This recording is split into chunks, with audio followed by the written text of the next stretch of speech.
ورنہ تو بڑا مختصر سا چندہ ہوتا تھا. ہمارے جناب جو ہمیں انعام دیتے تھے مسجد میں، وہ انعام بھی ہم مدرسے میں دے دیا کرتے تھے. مدرسے کی رسید بنا کر کے جناب کے ہاتھ میں دے دیا کرتے تھے کہ یہ مدرسے میں ہم نے رکھ لیا ہے. تو بہرحال اللہ کا شکر ہے، اللہ کا احسان ہے کہ قرآن کریم آپ کی مسجد میں بہت اچھا ہو رہا ہے. میری خواہش ہے کہ تمام مساجد میں قرآن کریم اچھا ہی ہونا چاہیے. اور میں نے اپنی مسجد جہاں میں آیا کرتا ہوں لکڑ محلے میں، تو وہاں بھی اس بات کو میں نے کہا کہ ضروری ہے کہ جس طریقے سے قرآن پڑھنے والا ہو، قرآن سننے والا بھی ہو، تاکہ اگر کہیں غلطی آ جائے تو سننے والا اس کا غلطی کو بتا دے. اس لیے کہ نماز کے دوران وہ قرآن اٹھا کر کے نہیں دیکھ سکتا. اگر وہ قرآن اٹھا کر کے دیکھ سکتا ہے، حافظ قرآن کو 2 رکعت پوری ہونے کے بعد ہی دیکھا گا، بیچ میں نہیں دیکھ سکتا.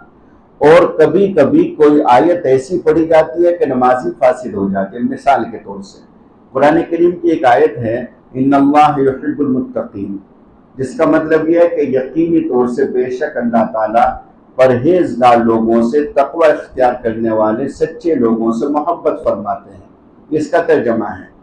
ایک جگہ میں نے تراویح پڑھی تو انہوں نے صاف طریقے سے پڑھا ان اللہ یحب الکافرین، ان اللہ یحب الکافرین، جس کا مطلب یہ ہے کہ بے شک اللہ تعالیٰ کافرین سے محبت کرتے ہیں.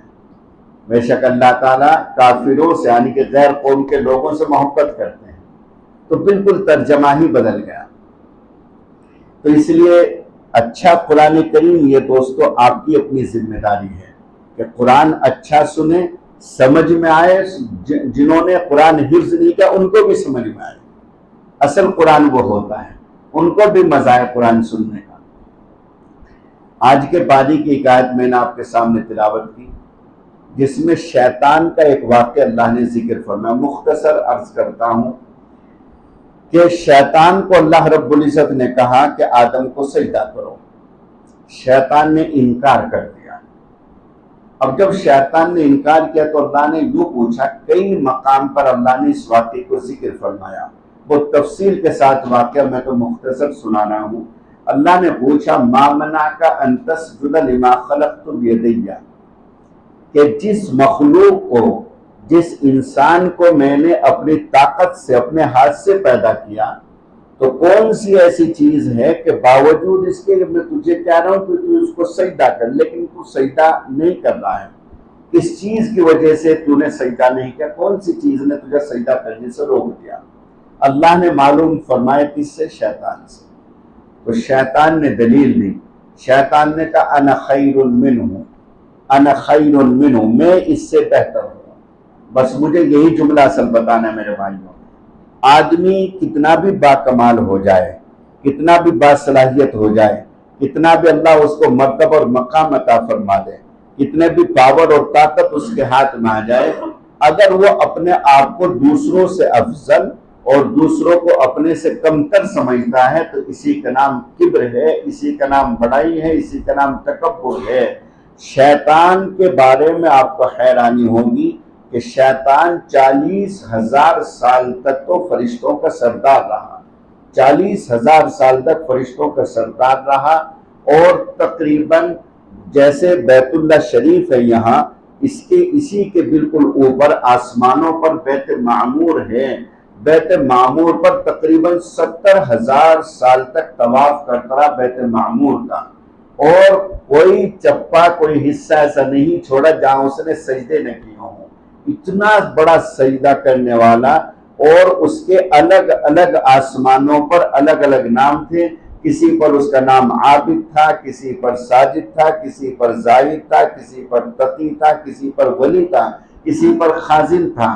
لیکن اللہ کے یہاں، اللہ کو تو معلوم تھا، اللہ کے یہاں لوح محفوظ میں اس کا نام ابلیس تھا. فرشتے اس کو الگ الگ ناموں سے پکارتے تھے. عابد صاحب ہیں، زاہد صاحب ہیں، بڑے متقی ہیں، بڑے اللہ کا ولی ہے، تقی ہے، خازن ہے، سب نام تھے. لیکن اللہ کے یہاں اس کا نام ابلیس لکھا ہوا تھا. ایک مرتبہ اس نے اللہ کے عرش پر اعوذ باللہ من الشیطان الرجیم لکھا ہوا دیکھا تو پوچھا اللہ میاں سے کہ اللہ یہ شیطان رجیم کون ہے؟